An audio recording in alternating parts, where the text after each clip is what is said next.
He stopped me and he said, take off your clothes, go get dressed. Your mom's an addict, or his exact words was, your mom's a crackhead. We're going to break both of her legs and we're going to make sure she never walks again.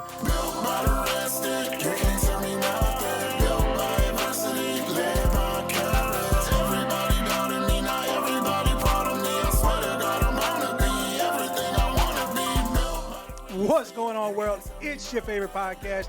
Your boys from Built by the Red Stick are back at it. New threads. Hold on. We got to do the first thing first.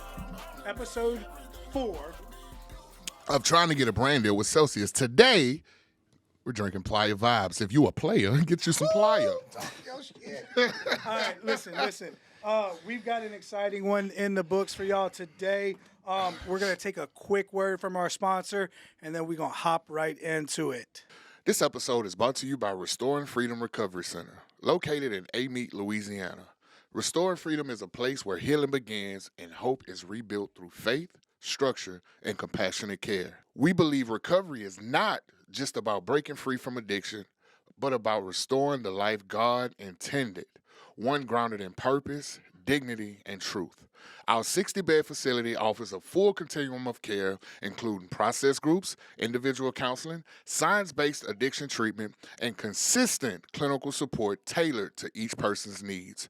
We provide extensive nursing care, medication management, and professional oversight, ensuring safety, stability, and accountability throughout the recovery process. Healing here goes beyond the clinical. Through recreational therapy, big book studies, and church services, we support the mind, body, and spirit, because lasting recovery requires all three. As clients progress, we offer intensive outpatient programming, aftercare services, and independent care options, helping them transition back into daily life with confidence and support. With 16 sober living houses, we continue walking alongside individuals as they build responsibility, community, and long-term freedom. At Restoring Freedom, we believe no one is beyond redemption and no story is beyond restoration. If you or someone you love needs help, contact Restoring Freedom Recovery Center at 709 East North Place, Amite, Louisiana, or call 985-289-5264. And if you're facing a crisis after hours, you are not alone. You can call Jess at 225-337-8945, or you can hit Brady up at 985-969-8825. Restoring Freedom Recovery Center, where faith leads, healing happens, and freedom is restored. And just like that, we're back. Ronnie. You caught me drinking Celsius. I caught you. Yeah. It's that clean energy, bro. It's so clean, bro. Listen, before we start, I need to ask for a quick favor. Your boys are growing. Physically, yeah, we're growing, but speak for yourself.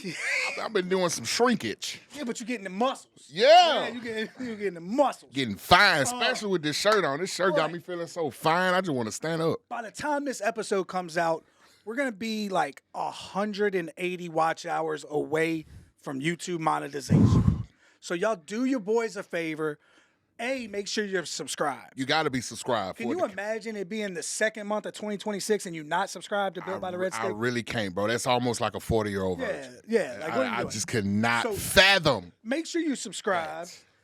When the video, and look, while you subscribe, hit the little notification bell. Ding. That way you get notified when the episode drops. You ain't got to remember. I know y'all are busy. It's cool. We all busy. We all got lives. Like it. Engage. Leave us a comment. To engage. We respond. We respond. We do respond. We do. Like every comment, because it's only like 3 or 4. But if it's more, we will engage. You can follow us on all social medias. We're on TikTok. We're on Instagram. We're on Facebook. All under Built by the Red Stick.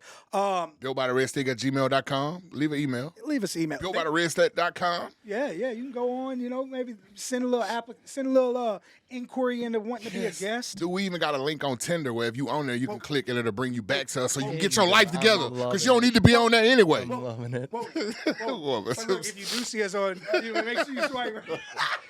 All right, listen. We got to do the introduction. We got to.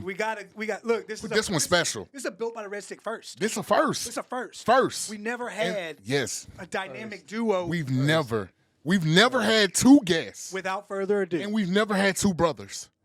Well, we're brothers. We are. We're happy and we're singing and we're mixed colors. Listen, best hype man on both sides of the Mississippi. Y'all know him. He's the man. I'm the man. Mr. I'm the man. Ronnie LeDuff. Every time you say that, I be looking back like, who's in here? But it's me. I'm that guy, pal. Ladies and gentlemen, boys and girls, twins and identical twins and fraternal twins. We got the heirs to the throne in the Heirs to the You throne. understand me? They say some people Prince on the first of the name. Yeah, some people are mud brothers. Some people are struggle brothers. Some people are twin brothers. We got brothers that's just on the same mission. Same mission. From the same womb. Same womb. We got them in the same room. Just Hope Brothers. And in this recovery army, they probably be in the same platoon. Ooh. Boy, that's bars. I'm like Bruno Mars talking to the moon. Oh. I'm talking. I'm talking. We have some of probably the most compassionate, in recovery people in the field. You know what I mean? Look, like when you meet people that's in this field, you're like, okay, cool, they just want to check. But not these guys. Nope. They actually genuinely want to help. They want to help. They have a reason for why they helping it. Educated, smart, humble.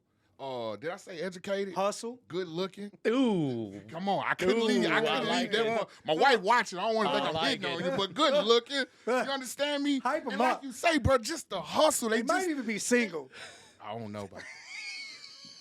Nah. We're not saying. We try. Sorry, and then, like ladies. you say, they hustle. They just embody what it is to just hit the ground running. You know, save as many lives as they can. Put themselves in position every day to be of service. We got Liam, Landin, Liam the oldest, Landin the tallest. However you want it, we got them here in the Built by the Red Stick building. Let's give them a round of applause. Welcome, guys. Welcome. Ooh. Amen. Glad to be here. Best hype man in the building. I love how you said first of their name because my dad calls my daughter. So I have two daughters, right? I have an older one that's 7 and a younger one that's 3. And the 7-year-old's not biologically mine, but I claim her, right? And then the 3-year-old is mine, so she has my last name. And my dad always calls her. He's actually got it tattooed on her arm, Queen Margot, first of her name. And I think it's super tight. So when you said that, it reminded me of my dad. Amen. Amen. Shout out Margot. Shout out Margot. Two kids. 2 kids. You old enough to have 2 kids? I'm 26. You not old enough to have 2 kids. I got 2. My God. I got 2. And you on one on the way. I get married in October. I'm engaged right now. Congratulations. Come on. Shout out School new first. wifey. Sorry, ladies. October what? We don't have a date. I'm just so school finishes in October for Got me. you. Got you. So I'm said just waiting on educated. school to get out the way. I did say educated. These are some educated young men, and we're going to get into that more. Absolutely. So, first off, we'd like to thank y'all for absolutely. driving down, man. Thank you for having us. As y'all know, we're in the Meet Your Sponsor segment with Restoring Freedom. We got the merch on. Shout you know it what out. I'm saying? Shout it out. Doing great things up in all over Louisiana. But before we get started, man, from each of y'all's perspective, tell us a little bit about Restoring Freedom, who you are, and what you do with them. So I think, when you think about Restoring Freedom, man, it was really a dream that just came to fruition, right? Back then, when my mom was in recovery, she actually went through the Grove, stayed in some of the Grove's houses, and she wasn't a big fan of Oxford houses. Not that the fact that she's not a fan of Oxford, but she knew that she needed accountability. My mom couldn't do it without the accountability. And so, here we are about 8 or 9 years later. Started out with one sober living house, and that's all it was. Alpha was our first house in Covington. That one sober living turned into 16 or 17 sober living houses, and then turned into an intensive outpatient program. And then my mom finally said, hey, look, I got these wonderful women that we're gonna, get together and collaborate with, and then here we are, Restoring Freedom. We opened up June of last year, if I'm not mistaken. So we're about to be open. We're about a year and 8 months in, or something like that. Beautiful. Year and 9 months, something along those lines. That's amazing, bro. And so, what's your job? So right now, it's weird with LDH and, all these specific rules that you have to follow. But sooner or later, I will be the clinical director. But I have to have 2 years of certain criteria in order to be that. So I'm about a year and a half in. And then LPC, LMSW. LPC, LAC, My God. NCC. My God. Yeah. 26, man. Yeah. Yep. It was a long road, Just like man. to take shots at LMSWs every now and then. I work with a couple of them. So messy. I work with a couple of them. All right. And so, Landon, tell us a little bit about your perception of Restoring Freedom and what you do. So I work in admissions, so Ooh, front line. right. Dude. I Front line, man. I see them as soon as they come in, but what I love most is I'm also the last ones to see them. So Yeah. when they graduate, they walk through our doors in order to, however they're getting home, mom picking them up, dad picking them up, transportation. So I see them when they're at their worst, but also on a very exciting day for them, whether they are going back home, going to sober living. So I'm very grateful for my job. I get to see them flourish, and it is only 4 weeks that they're with us. Absolutely. But like Liam said, it did start with just one sober living house and my mom. But then two more owners came on, Miss Amanda and Miss Crystal. They're amazing. You'll meet them. Amen. We wouldn't be able to do it without all three of them. Absolutely. And how old are you, Landon? I'm 23. Okay, 23 and 26. And look, man, we've made reference to it so many times. With just getting to talk with a lot of different people in the industry and both being in the industry for a long time, man. The beautiful, successful places come with a grounded, great team. You know what I mean? So I, known your mom for a long time, and she's a wonderful human being. So I couldn't be more happy for y'all and your team. So let's dive into it a little bit, getting to know y'all. Y'all aren't in recovery, right? You made reference to your mom and her struggles, and we'll let her tell her story. But kind of where does the passion, like Ronnie said, y'all both, it's not just a check for y'all, right? And even though, y'all have, it's not just a check for y'all. There's passion, there's concern, there's love behind it. Where do y'all find that that's grounded in? Got it. I'll start it off because, I tell a lot of people, my story when I can. Because when I first got into this field, I was nervous, right? So I first started out, I'm not kidding you, at Woodlake as an intern. Shout out Dr. Johnson. She was my internship supervisor. And I come into this field, and I'm literally 20 years old. And the first time I ever ran a group, I was like, man, I'm serious. I'm like, man, these dudes are all older than me. I'm 20 years old. I've never been in recovery. Nobody's going to listen. Like, they're going to, what do you have to tell me, right? And Dr. Johnson even told me, I'm not kidding you, she was like, there's going to be people that ask you, how can you counsel me? You've never been in recovery. So then I like to go back. My argument for that is this. I found out my mom was an active addiction at 8 years old, right? So they tried their best to hide it, right? And they did a really good job. It was your mom's on a work trip. Your mom was busy. Your mom's got this. Your mom's got that. And it might have been around 10. I could be lying. It was in between 8 and 10. I just remember it like my grandpa, we call him Padu. So I was going to school. I used to go to school at John Curtis, right? Because we're this big, we're this big football family, right? But I only went there for a couple years, so I didn't stay there forever. I was going to school, and they used to have to bring me to school. And when I was going to school one day, they had walked him to AC Alexander because we used to live in Kenner, Louisiana, and AC Alexander was right in our neighborhood. It was right there. He stopped me, and he said, take off your clothes, go get dressed. Your mom's an addict, or his exact words was, your mom's a crackhead. We're going to break both of her legs, and we're going to make sure she never walks again. I'm not kidding you. And I figured this out in between the age of 8 to 10, right? So at that age, you're kind of sitting there and you don't even think like drugs are real, right? Like you go to school and they're like the DARE program and this and that. And when I heard my mom's a crackhead, I'm like, first off, wait, what's that, right? So, and I won't lie to you, to this day, that word there is like such a trigger for me. Like when I hear, I can't tell you how many times I've gotten into altercations with somebody for using that word. In a joking manner, it's one thing, but out of spite is another, I'm not kidding you. Me and my grandpa, we went and drove around everywhere he believed she could have been, and I'm super grateful we never found her because I believed him. Like, I truly believe that day I'm about to break both my mom's legs, and I'm going to make sure that she never walks again. My mom ended up coming home later that night and laid on my lap and just cried because I'm assuming my grandpa had told her that I figured it out. And, from 10 and on to 21, it's been this constant battle of, like, what ifs, where's my mom at, what's going on? And I'm sure we'll dive deeper into all that as it goes on. But the passion comes from the aspect of, at least from my perspective, is when I'm helping those in recovery, I'm not viewing them as them, I'm viewing them as my mom. Right? I'm viewing them in the aspect of like everything that I couldn't have done for her, I'm going to give everything to you. And, if you're willing to battle with me, I'll give you 110% if you put 110% back to me. Right? And so it was just, there's so much passion there. And I tell people that all the time. I've never been more on fire for a field of work in my life, and I never expected it to be this way. In all seriousness, when I was 18, going into college, or I'm probably about 20 now at this moment in time, my mom was like, "Hey, you want to be a counselor?" No. I was like, absolutely not, right? I was playing football back at Millsaps, and I was like, I'm going in the financial field. I love math. I love finances. I was like, this is what I want to do for the rest of my life. And she said, just try, go get an internship somewhere and just try to see if you'd enjoy it.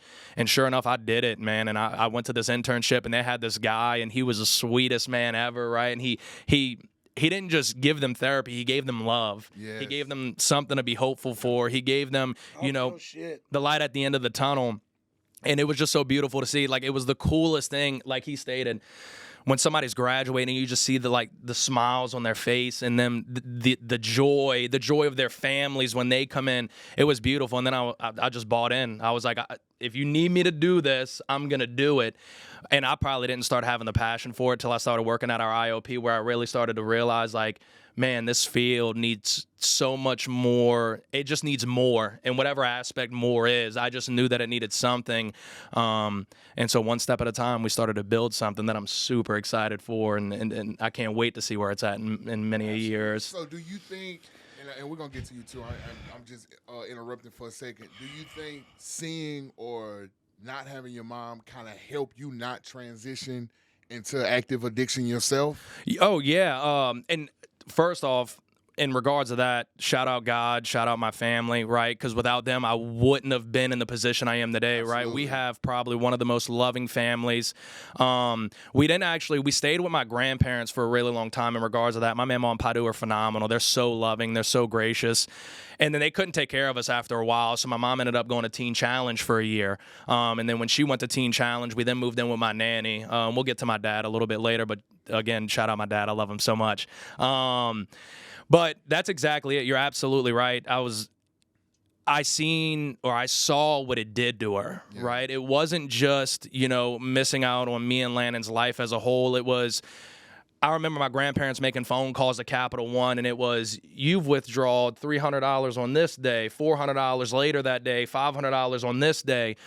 And the impact it had on me, I actually had a conversation with somebody I work on the side at Cilantro's. It's a Mexican restaurant in downtown Covington, and it's fire, right? And I'm telling you, I got to do it while I'm young, man. I'm trying to, but my exact words to her is, my kids will never struggle like what it was that I went through. And when I say struggle, don't get me wrong. I know there's people out there with way worse of an environment than I had when I went, but I'm going to make sure that my kids had everything that I didn't, right? Which sometimes isn't materialistic things. It's love, it's compassion, it's the wanting to be there, So you're absolutely right. Being able to witness what my mom went through was such an eye-opener for me, but it opened my eyes to other things too. It allowed me to grow up, right? I had him to take care of. You got to imagine, if I was 9, 10, 11, he was 7, 8, 9, So I just put a lot of burdens on me, and I wanted to make sure that he was okay at that moment in time. And I'll tell you this, like, me and Ronnie have talked about it, and it comes up pretty much every episode. And it probably sounds like a broken drum, but it can't be stressed enough. And not even just working in this field, just being a genuine good person and helping anyone, right? Like following those morals and that faith or whatever it may be, just being of service to others. Y'all both made reference to it without even being from the active addiction world. It's not either, I'm pretty sure y'all were both in college. Y'all have had y'all's party days, which is fine. You're right. But me and Ronnie talk about it as recovering IV heroin users, and I've tried everything under the sun. That joy that you see when that light bulb comes off in somebody there's no drug that can replace that. Right? And like, just to hear people who maybe haven't suffered with the addiction part, but just are genuine good people who want to help, for them to recognize like the joy that brings. It's the human experience that we're looking at of like being there for someone else. Right? Landon, let's dive into obviously your perception coming, even though y'all are from the same family, like your perception is going to be different, right? Because it's through your eyes, it's through your experience. Those moments that he was talking about with growing up with addiction in the family, being a adult child of an alcoholic, like, how did that shape you? How was that experience for you? Right. So like he said, he I was sheltered from it a lot longer than Liam was. Oh, my bad. I was sheltered from it a lot longer than Liam was. So like Liam said, if he found out when he was 10, I didn't find out till I was 11. Okay. Which is 5 years that he had to deal with it. However long it was, he had to deal with it on his own. So for me, it was alcohol. They always told me she was at a bar. Yeah. Right? And I remember the bar she was at. But eventually... Lake Town? Lake Town. Okay. So I remember the bar. So the thing is, we go on a field trip one day, and the bus passes this bar, and I don't see my mom's car. And now she would go out for 5-6 days at a time. I was like, I know she ain't sleeping out at this bar. I was like, she's somewhere. You know what I mean? So I take it home. I take it to Liam, and Liam tells me. I think I was about 10, but I still couldn't wrap my brain around it. You know what I mean? So at the time, they were still hiding it from me. She would come home, no shoes on, sold her phone. We had to go buy her phone back. So it was a lot more on Liam than it was on me. Yeah. But I'm going to my grandma's room at night because I'm afraid to go to sleep. You know what I mean? Stuff like that. But like Liam said, eventually we moved to the North Shore. We both went through Covington High. Liam went to Millsaps. I went to Southeastern. We kind of started going our separate ways as we got older. Liam got into his counseling degree, like he's doing now. So they asked me, they were like, hey, do you want to go get your CIT and try it out? I don't have the personality to be a counselor. I don't. I've done a couple groups. Yeah, look, I got a funny story. I'm horrible. I'm so bad. But I love not the social work aspect of it, but I love going to pick somebody up and take them to a job interview. See, that's me. I love seeing them get that job. I love seeing them get that Social Security card that they haven't had in 8 years. You know what I mean? absolutely. So that's what I was doing for the longest. I started out, believe it or not, as the bus driver for the IOP. My God. I did that for a year and a half, I believe. Then I started doing the admission process at the IOP. And then they opened up the rehab, and they shot me up there. I've been up there for a year and a half now? Year and a half. About a year and a half now? Yeah. There's 3 people in admissions now. It's me, Tristan, and Brady, and I love the crew that I work with. You got 2 people that work for you. Right, I got 2 people that work with me. I try to slip that in there. Brady outworks me every day. But no, I love the guys that I do work with, because no matter what, if I call them, especially Brady, if somebody's getting off a Greyhound bus station at 1:30 in the morning, Brady will go do it. Yeah, you know what I mean? Yeah, he's got just as much love in it as I do. But yeah, like I said, I'm not a counselor. I do love the people. I love doing things for them, but I can't sit in a group. I'm 100%. Look, I tell them all the time. I like being in the trenches, bro. Right. You know what I mean? So, and this is going to be a complete squirrel moment, but I just have to know, because I'm seeing the way y'all are interacting here, and, obviously, y'all work at the same location? Mm-hmm. Okay. So is it just y'all two, or y'all have other siblings? Just us two. No, we have an older brother who's in recovery himself. He's actually in our sober livings right now, and he's doing amazing, but just us there. Shout out him. Yeah, So shout I out even know Roland. it's 3 of Yeah. y'all. So I have 2 brothers, right? Older and a younger. I'm the middle one. And we were actually talking about it on the way up here. There would be a fist fight in me if my brother worked together. Oh. It's close. It's close. He literally It's just close. said that, bro. It's close. And look, I love my brother to death, both of them. Right. But It's close. so we'll get into that, man. But So I got a question real Yeah, quick go before we go anywhere else, and this back at you, Liam. So you was the protector, for Liam. I mean, for Landon. I'm sorry. You dealing with the stuff with your mom. You finding everything out. You always say you had to grow up quick. At any point in your life, did you have any resentment or anything or ill will towards, like, I didn't get to live my life? And if you did feel that way, like, how did you get over it? No, I absolutely did. I won't lie to you, and this is on camera, but me and my mom have worked through a lot of this, and I didn't really start working on this till I got older. But in all honesty, I hated my mom with everything in me, and I'm being serious. When I say I hated her, it was like I loved her with all my heart, and every time I love you, you let me down. Yes. Right? Yes. Every time. It was because my mom would come home. I think she's been through, if I'm not mistaken, 7 or 8 treatment centers, and the longest one was Teen Challenge. And every time she went, it was, y'all, I'm going to get it this time. I'm going to get it this time. Sons, I promise I'm going to get it this time. And my mom will probably tell you more of it when she does her life story, but my mom was my rock. So to tell you a little bit about it, when I was born, my dad was in prison, right? So the first time my dad changed my diaper, he was in an orange jumpsuit. There's a picture of it, right? Damn. So you gotta, when my dad got out, you have to assume 2 years old I probably was. So just imagine how attached I was to my mom. Yeah. Right. That's all you knew. And that's all it was. So my mom all throughout life was my heart and soul. So it was when I lost her to active addiction, I didn't just lose her, I lost like a part of me. Yeah. Right? Because I like relied on my mom. And it was probably on some like super unhealthy codependent type stuff, in all honesty, just being real. But at the end of the day, that's what it was. So I did. I resented her. And how did I work on that? I had to communicate that with her. And I don't know if y'all know, Chuck Mayo is our clinical director right now at Restoring Freedom, but he's also my supervisor for my LPC and my LAC. And there was one time, and I remember this like it was yesterday, we were at the IOP building, so this is before the treatment center opened, and it was me and my mom doing supervision with them together. And Chuck's really good because he knows me so well at asking me questions that get me emotional, because I'm such an emotional dude. I can't tell you how many times I've done cry. You an emotional guy too? There ain't nothing wrong with that. Shed them tears. Shed them tears. My God. But all jokes aside, he asked me a question. I don't remember what it was. And I just I couldn't control it. And I just realized man, there's still a lot that I'm holding on to that I've never truly got to tell you. And just like you stated, I've told her exactly that.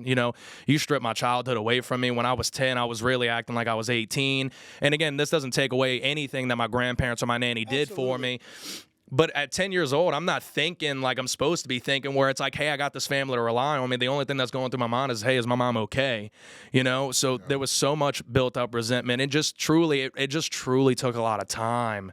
It took a lot of sitting down, and me and my mom. Always takes time. No matter where. And look, so one of my favorite things about like our platform and the privilege, I'll say that we've had, is to view addiction from all different sides, right? So like me and Ronnie are both active or recovering and have been like in recovery for a while. We've been through it. We had the pleasure of talking and interviewing with a mother who lost her daughter to the battle, and now this is actually another first, right? The kids side of it, right? Mm-hmm. So it's always just beautiful. Well, I had my daughter on. Yeah, you had your daughter. I forgot about that one. I had my daughter on. So no, it's not a first. I'm sorry, guys. It's all right. We'll be seconds. It's the first with both of us here. He took a little vacation on me. But to like see the family dynamics and the aspect of like all the different things that come from it, because like I've worked in the field for a long time, so internally I know, but like all of our listeners don't always get to know every side of it. So to be able to see a different perception, to see like the grind and the hustle and the compassion and the love and the healing that y'all two have gone on in y'all's journey as adult children of alcoholics, into the career paths that y'all chose, I think is beautiful. And I'll just, kind of. And to like dive even deeper in that, to see the aspect of it that you didn't take it as to make it like a sympathy story, right, and make an excuse, because you have every excuse to be in addiction, both of them. You know what I mean? Like, but you used it as motivation to say, hey, I don't want anybody to feel what I feel. Yeah. I don't want anybody to have to go without their parent like I did. So let me do my part. That part right there takes a special type of person. And I think going off of that, I think a lot of that has to do with the connection Landon and I had. Like, like he stated, we've gone our separate ways, but never was there ever a doubt. And I would probably say either one of our minds, as many times as I want to fight him or vice versa, he wants to fight me, because it is that dynamic, right? Absolutely. And your brother. He's never wrong and I'm never wrong. So then it's like, who's wrong, right? He admitted in the car today for the first time that he was wrong in forever. And I was like, no, you didn't just say that. No, you didn't. And he's like, look, I'm admitting it. You're going to drop this and we're going to leave it alone. I'm like, all right. I get it, bro. I get it. We're going to leave this shit where it is. That's it. But I think it's that connection that me and him have had, Hear about it on the ride back. Oh, You're yeah. gonna be like, I can't believe you brought that shit up. I said that shit. That's it. That's it. I'm serious. But I believe wholeheartedly, man, it's the connection that me and him have always had in some way, shape, or form, and this goes back to it. I can't tell you, there's been a couple of times where, like, let's just say Landon was, out and about doing his thing. If anybody were to ever give him trouble, he'd tell me all the time where he's like, Liam, I need you to come. And I'm telling you, it was like, I'd call him and be like, you need me, I'm coming. Yeah. Like, if I come though and nothing happens, then I'm going to be upset, but I'm coming. Right? And that's the thing. And I tell people this all the time, as much as me and him may or may not hang out throughout the days just because life's busy, and he'll always be my best friend. He'll always be the one that I'm always there for, and that there's nothing that ever be able to change that, and it's just I love where me and Landon are at today. So in all when honesty. did the father-son dynamic change? Because I know you say you had to like shelter him, like, you know what I mean? At some point, I know you had to feel like, this my son. Probably for me, So I lived with my dad at times. Liam and my dad butted heads when Liam was younger. They must be just alike. Right. Liam always, like he said, he stayed with our grandparents, Melissa's parents, Mama and Padu. I always went with my dad. Wherever my dad was, I could always count on him. I'm going with my dad. Yeah. Liam felt very comfortable with Mama and Padu, probably because he was waiting on Mom to come home. Yeah. You know what I mean? Yeah. I didn't want to wait. You know what I mean? I didn't want to sit through that. So I would go to my dad's house. But I would say probably when we moved to the North Shore, whenever we got out of Kenner, I guess we felt a lot more safe. Not safe, but more comfortable where we are. You know what I mean? We're not staying up every night waiting for the keys to jiggle at the front door. Yeah. That type of thing. So I would say probably whenever we got to Covington. Okay. What about you, Liam? I mean, there's always going to be that protective role. Yeah, I mean, and I guess that's it. It feels like it's never left me yet. You know what I'm saying? And I'm being serious. He might, which is probably a huge reason on why you're in the profession that you're in. On the side of it is the counseling, right? That protector role, that guider role, that nurture. Yeah. You said emotions. You're in tune with your emotions, right? Like, I want to be there for the unprotected, and that's what you viewed him as at that stage in y'all's life. And that's exactly it. He might have felt that way, but again, he was always so much younger. And you're right, my nanny took us in, man, with open arms. Like, I'm talking about, she's raising her 2 kids on her own. Our cousin Tristan and Alexis. Tristan actually works with us as well. Get the whole. Yeah, dude, I'm telling you, it's a whole family. Dude, I'm telling you, it's a family compound in every aspect. Those not even related as family. But for me, and this is a me thing. Ooh, my bad. This is a character defect of mine. It's not necessarily that Landon's not, old enough or mature enough to take care of himself. It's just a character defect that I've always carried with me, that I always have to protect him. You know what I'm saying? And that, again, no knock to him, because he's very capable. He's in his master's program. He's our admissions director. He's doing great stuff. But for me, I'll always view him as like my little brother. Not like that 23-year-old grown man. Nah, I remember you when you was 8. Yeah. Right, and you were crying, and you needed somebody to give you a hug. Who was me? Yeah. And so I'm going to continue to do that, and hopefully sooner or later I drop it. But it'll come. I think it's healthy though. I think you can have a healthy balance with it. That's why he. That's why he's in the trenches. And yeah. He's gonna be there. And you in the group room. That's it. So that's it. Something I kind of want to bring up, and feel free to. If y'all don't want to dive into it, of course. So our platform is built on overcoming, right? And so while there was the protection method, and while, and correct me if I'm wrong, neither one of y'all have battled with substance abuse, there had to be a mental health aspect. There had to be moments of depression, anxiety. Like, those are things that, I can only imagine growing up at 10 years old, wondering if you're going to get, like, I've seen it from the parent side, like, as they're living, they're waiting on the phone call that their child's dead. Right. But to be a 10 or 11-year-old, like, the mental strain that it came on. So, A, like, what were those moments like? And then B, how did you maybe come over them? So for me, it was severe separation anxiety. Okay. So, like Liam can tell you, they would go to drop me off at football practice right around the corner. I'm talking 3 blocks from the house. If I turned my back and I didn't see someone there, bawling my eyes out. I'm talking about it like 13, 14 years, like old. You know what I mean? Just very bad. Like, if I lost Mom inside Walmart, just severe separation anxiety. And I still think it's a character defect of mine. You know what I mean? Like, I got to know what my fiance is up to. If she leaving me, I got to know. You know what I'm saying? She better let me. And she'll tell you about it. I got to know. But where are you going? How long you going? I think it's something I'm still working on. Truthfully, I would be lying if I said I've handled it completely, because I haven't. But that's all it's really been for me. You could say depression. I don't really think I'm depressed in the slightest. Right. Maybe back when I was 11 years old, maybe. You know what I mean? But the relationship we have with our mom now is amazing. Mm-hmm. You know what I mean? Absolutely. But, I mean, even now, if she don't answer a phone call and she don't call me back in 3 hours, I got her location. I'm busting out and I see what she's up to. We do the same thing with my mom, he will. You know what I mean? So that's all it really was for me. I guess just anxiety. Yeah. Anxiety in some way, shape, or form. Yeah. Absolutely. There'd be funny stories too, where he didn't bring it up, but we'd be in Walmart, and even on Walmart, like if we walked an aisle over and he was behind us, he wouldn't move where he was, but he'd stay there screaming, crying, and we'd be like, "Oh my God, dude, just peek your head over, you'll see us, we're right here, We're right there, dude. That's it. Just look."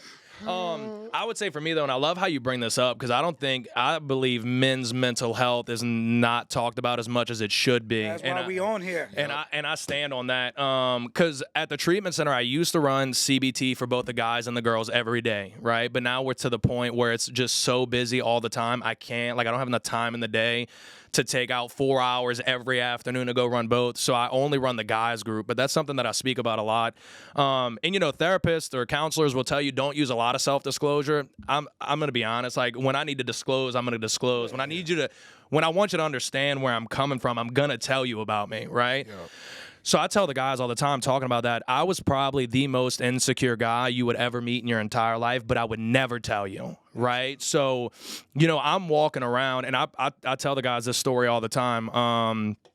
Shout out my friend Austin Russell. There was a time we were in college, and I look back on this all the time. Like, I look back on this statement that I made to him all the time because I never want to be that guy again. And we were talking about football, and something had happened where we started arguing because me and Austin's relationship is just like me and Landon's in a way, right? Yeah. We were roommates in college. He's super competitive. I'm super competitive. And we got in an argument, and I told him something along the lines of, "Bitch, you want to be just like me." Right? And look, now I look at it and I make that exact same face, right? Like I look at it like I can't believe I said that.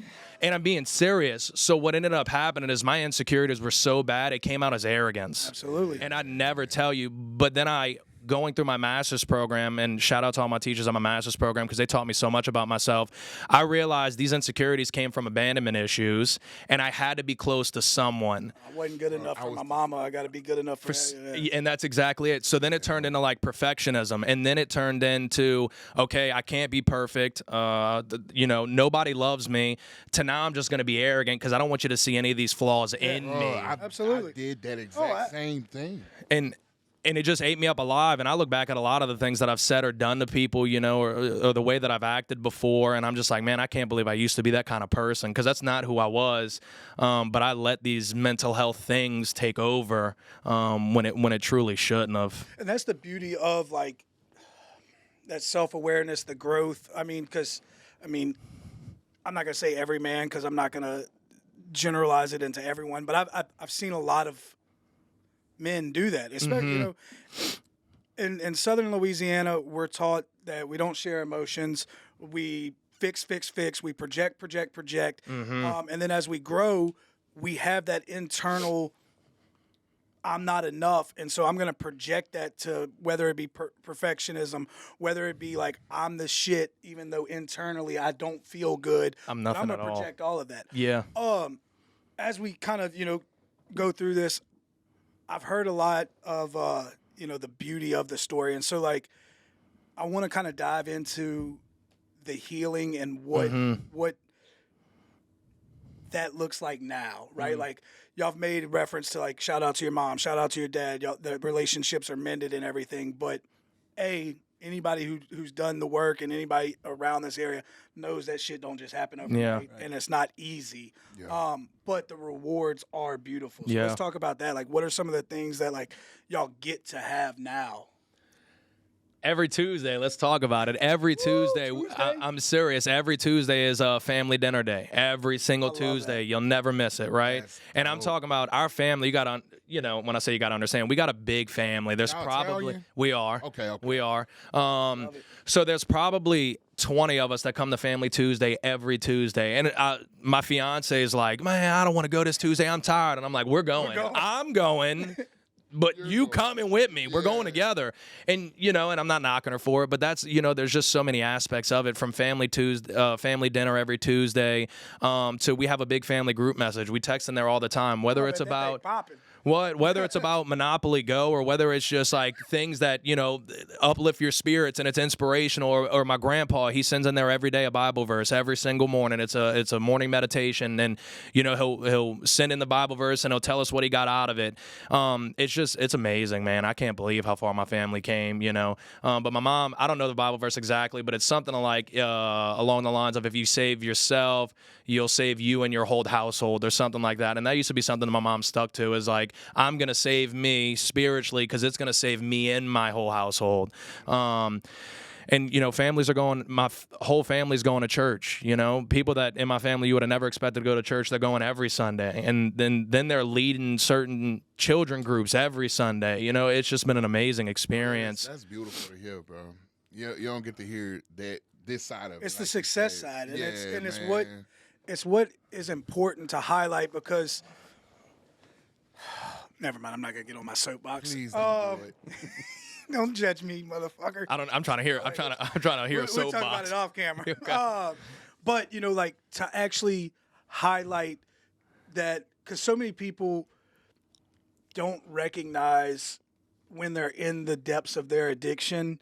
Because, you know, anybody who's dealt with addiction recognizes, like, it's a selfish disease. Mm-hmm. You know, and to recognize that the healing power of that one individual can have the butterfly effect on not only, like, even passing it down, right? Like, your healing process from your relationship with your mother is now being passed on to your kids. Mm-hmm. And when you're blessed to have kids, and when you're ready, just holler at Ronnie. Yeah, I'll teach you how to be fertile. Yeah.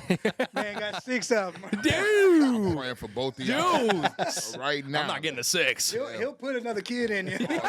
Oh, on you. Well, not in you. Yeah, my bad. Amanda's watching. Jeez. Oh my God. You took it there. This segment is brought to you by Restoring Freedom. Yes. So, how about yourself? Like, what is, you know, that family dynamic? What has that done for you? For me, it was the little things at first. It was just being able to go have lunch with my mom. You know what I mean? At the time, whenever she really started taking her sobriety serious, I would say I was about 14. It was just her having enough money in her bank account to take me to get lunch. Yeah. You know what I mean? Yeah. Not being in the negative is just the small things, going shopping for school. We never went without. You know what I mean? She would always do what she could to make sure we had what we needed. But after that, she ain't had no more money. You know what I mean? Money disappeared. You know what I mean? But for me, that's what I think back on, the little things, movie nights, you know what I mean? Stuff that don't need to cost money. You go sit on the couch with your mom and watch a movie. Mm-hmm. I remember one of the last things that we did before she went to Teen Challenge, which was her, like, I consider like her big breakthrough in recovery. She got close with God there. Her faith got more serious. You know what I mean? She took me to see Pitch Perfect in the movie theater. Bro, I love that movie. I've watched all 3 of them. Right. I love all 3 of them. I love all 3 of them. Right. And for me, it was those little things. It was just having a relationship with your mom again. You know what I mean? You don't need to go on vacation just to spend time with your family member that's in addiction. You could do it wherever you are. Just being that emotional That's connection. it. Absolutely. So we got to give Big Vincifora some props. What's that like now with Pops? You know, what Pops got going? Oh, I mean, I've always had a great relationship with my dad. I don't want to say I'm his favorite. He's his favorite. Yeah, it's been that way. That's what it was. That was the issue in the beginning. Come on, Pops, you can't let him And go. look, Dad'd tell you that too. Like, Dad is real with you, right? Okay. He don't, Well, my bad there. He don't I beat around the should bush with it. I mean, there's 3 of us in total. My dad has 3 kids. My mom has just me and Liam. Okay. So our oldest brother, Lil Roland, is actually doing phenomenal now. Amen, He was, amen. he just got he did 4.5 in Catahoula. Shout out Catahoula. I've done my share of time there too. Yeah. Mm-hmm. So he got out of there. He's working at a fabrication shop Monday through Thursday. Working at a restaurant Friday, Saturday, Sunday. Oh, You know what I mean? But Grinding, love it. kidney. right. So there was a time though where Lil Roland just couldn't figure it out. You know what I mean? So it was a lot of my dad stressing about one of his kids. You know what I mean? Like y'all said, worried about getting that phone call one day that Yep. his son's overdosing his car. Yeah. And then Liam was always super arrogant. Yeah, I was the worst. So- I'm serious. I was the worst. So I always lived with my dad, no matter what. So I lived with him up until about a year ago, February, give or take. So I've always had a great relationship with my dad. Do Dad have any addiction problems, or it was just all the other stuff? No, not that we're aware of. No, okay. sir. He's retired now, but he was always our rock. You know what I mean? He would always, like I said, when mom would mess up, she would go to Teen Challenge in Winfield. That's 5 hours from where we live. We're there every Sunday. He's taking us up there every Sunday. We're going to church with Teen Challenge. He never held a grudge against my mom, which I see a lot of parents do in recovery. Yeah. Absolutely. You know what I mean? If you're in addiction, I'm going to hold the kids over your head until you figure it out. My dad never did that. Yeah. He always made sure we saw mom, took us to lunch with mom. You know what I mean? And he was the one, when a lot of people gave up on her, he didn't. She always had a vehicle somehow. She always had her Toyota Corolla. But her thing was Exactly what it was. her thing was she would lend it out. You know what I mean? She would let people go make plays in her car. And then it was time to get the car back, so she goes and finds my dad. You know what I mean? So dad goes and gets the car, buys her phone back, gets her shoes. You know what I mean? My dad was always, he was an amazing dad. He was a good dude. But Liam had a different relationship than I did. I had a good relationship with my dad. Absolutely. No, but I think hearing Landon say all these things, I think Landon's right in a way, right? Like, I didn't give my dad enough credit for all the things that he was going through, right? Because at the end of the day, it was, you know, as much as he was helping my mom in many aspects of life, I didn't see it from that perspective. I just always held on to the aspect, I don't have mom. Yeah. So, you know, I probably was a pain in the butt many a times, and I've probably done a whole lot of things that I probably should have got what it was that I've gotten for doing them. But in regards today, I think we'll both speak on that. Our dad is our rock. You know, I'll reach out to him for everything. And my fiance actually gets mad at it. She's like, why are you asking your dad again? I'm like, because he's going to give me the advice that I need in order to get to where it is I'm trying to go. Yeah. Whether it's financially, whether it's relationship issues, whether it's my kids aren't listening. I'm like, dude, what do I do? Because I'm on the verge here, right? And, you know, he's right, man. And I would say me and my dad probably started getting really close my senior year of high school. I just remember that throughout football, he was always at every game, especially throughout college. You know, he was my dog. They traveled to every game. They never missed a single game, whether it was I was playing 12 hours away or whether it was I was playing right there in Mississippi, which is a 2.5-hour ride. But, I mean, looking back at it today, he's right. You know, our dad's there at every function. He's there for every birthday. He's there for every phone call. It's not even the big things. It is the small things, you know. You know, you could text my dad. He'll text me out the blue sometimes, hey, I love you. Is everything okay? You know, and that's the kind of stuff that I really enjoy is like, that's dope. Man, at least, you know, he's here. He's here. I need to start doing it. See, I'm asking these questions because I have a dynamic, but my kid's on the other side of it, right? I was the parent in addiction, and then I'm trying to slowly, you know, build that relationship back. I've been trying 6 years now, and it's still not where I want it, but it's way better than where it was. But so I'm taking a lot He's of also a perfectionist who doesn't give himself enough credit, but that's neither here nor there. It's not about him. That's true. Before we wrap up, you know, I always like to end it, you know, and we'll go each one of y'all. If somebody's listening and maybe they have a family member, maybe they're a child, maybe they're a parent, and they're struggling, what would you say to them, man? Give them some hope. To the family member? Anybody who's listening to this who just needs some hope right now. Just relates to you. To me, it's just reach out. Take that. Everyone's so embarrassed to take that first step and say, man, okay, I am an addict. You know what I mean? I'll do intakes to this day where they're doing heroin 27 days out of the last 30, but they're not an addict. You know what I mean? So it's just, don't be embarrassed by it. You know what I mean? It's just going to hold you down longer. Reach out as soon as you can. Absolutely. I would say, in all honesty, you're not alone, you know, and I think that's a lot of things a lot of humans go through, not even recovery in itself. I think so many people nowadays feel like nobody knows what it is that I'm going through. And in hindsight, me and Landon truly don't know what it is you're going through, but I'm willing to listen to understand what it is that you're going through, you know, and most of the times that's really what it is you're not alone. You know what I'm saying? No, I don't know what it's like to live on the side of the road. You know, I don't know what it's like to not be able to pay my next bill or eat my next meal, but I'm willing to listen to hear what it's like from your perspective. I'm willing to give you a hug if you need it. You know, and I thought it was so cool because the other day I had a group member come into my office and they started shedding tears, right? And I was like, what's going on? What do you need? Just a hug. And that's what it is 9 times out of 10. You know, somebody just needs to know that you're listening, that you're there, that you see that I'm, you know, that you see me. And see, I'm, you know, not to interrupt you, but I want to challenge you on that. I don't know, because I've been doing this and working in this field for a long time, and a heart surgeon doesn't have to have heart surgery in order to be a heart surgeon. You don't have to go through addiction. You just said, I don't know what it's like, but behind every addict living on the street, that's not what it's like. It's like, what it's like is to feel like nobody's there to listen to you, that nobody's there to care about you. And y'all do have that experience. Y'all were there, and that's what makes y'all so impactful in this journey, is that y'all have the compassion when y'all had every reason not to have the compassion. So don't ever sell yourself short, man. We appreciate it. Thank you. That was so sweet. Thank you. You talk Yeah, that about was me good. like that. That was good. Dang. Before we wrap up, You a Virgo? Taurus. What you are? Same thing. Dang, how Melissa pull May it and out? April. okay. You a dog. But anything, before we wrap up, anything y'all want to shout out? Of course, Restoring Freedom. You probably don't want as clinical people reaching out to you out the blue, but maybe you do. I don't know. You in admissions probably definitely want people. So how can people get in touch with y'all if they're looking for help? Oh, my cell phone number. Put it out At there. all times. Put It's it out there. 504-559-0266. Say it one more time. 504-559-0266. And what's the admissions line to Restoring Freedom in case they can't reach you? Or your... It's 985-289-5264. Got it. Well, listen, guys.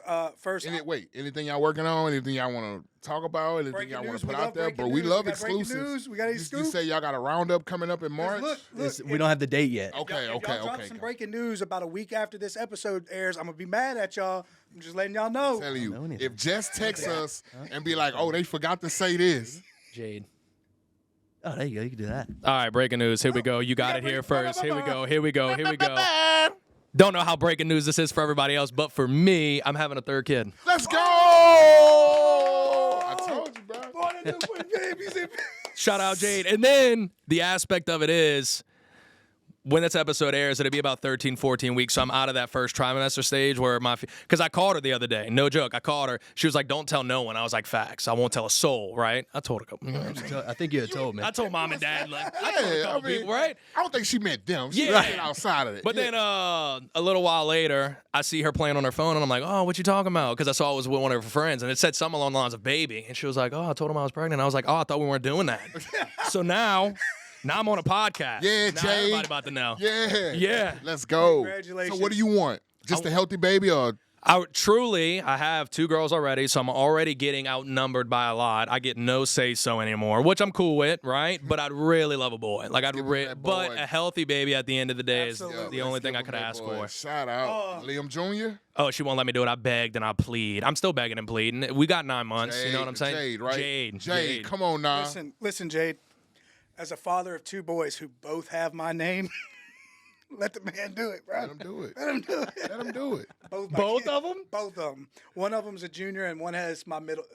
His middle name is my name. Okay. That's Nice, our, okay. That's our narcissist. Oh, yeah. I'm about to say, you got 2 juniors? no, I got 2 juniors? But listen, guys. Unfortunately, we've come to Ronnie's least favorite time of the episode, man. Gotta let But y'all look, go. we appreciate y'all so much. Absolutely. It's been a Thank you real- for having us. Real conversation, man. I You like are it. very well spoken, by the way. Thank you very I don't know if much. anybody ever told you. You good too. I'm just saying. I Appreciate it. I've had conversations with you, but I've never seen you articulate stuff the way that you do, and I can see why you're great at what you do. Thank you very much. Because you make people want to listen. Mm-hmm. And Landon, you keep being you too.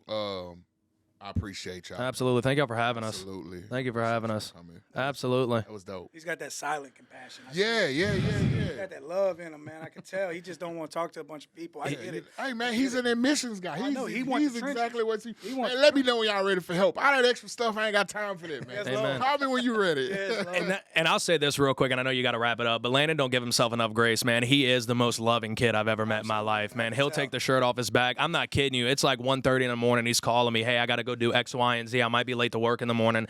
I can't tell you how many countless times he's put everybody else's issues above his own, and I think it speaks numbers about who he is as a person. I'm super glad where he's at right now in life, and I think it's amazing. He's just a great kid. Well, I pray God continue to pour abundance Absolutely. of blessings upon your life and your marriage with your wife and you with the new kid and every endeavor that y'all embark on after this. But, ladies and gentlemen, until you see them be more successful, we got to let you go. But, of course, as always, we are dedicated. We are. It is our obligation to come to y'all week in and week duty. out. It is our duty to come week in and week out to bring y'all raw, fresh content. Like I tell y'all all the time, we are real people with real issues that really want to help you find a solution. If you or somebody you know is struggling, reach out to Restoring Freedom. You heard Landon. He's ready 24/7. His wife don't mind you calling at 3 a.m. if you need help. Now, don't call just to talk. You got to be ready to take action. Amen. And also, shout out to the Seattle Seahawks for winning the Super Bowl. Anyway, that's neither here nor there. But if anybody you know, you, loved one, cousin, uncle, auntie, mother, father, struggling with alcohol or drug abuse, mental health struggles, please, please, please reach out to us. You can find me on Facebook at Ronnie LeDuff, Michael Axelrod Oakley on Facebook. You can email us at builtbytheredstick@gmail.com. You can leave us a message on the website, builtbytheredstick.com. You can reach out to these fine gentlemen at Restoring Freedom. I think the website is restoringfreedom.com. Yes, sir. I believe it is. He already gave you the admissions number. Like, let's do it. Today is the best day to be sober. Right now. Absolutely. Like, right now. At 10:46, right now, a.m. on a Friday. It's time right now. But until then, we'll be back at the same time, at the same new place, with the same producer, Built by the Red Stick. Built by adversity. Built by courage. We love y'all. Built by the red stick, you can't tell me nothing. Built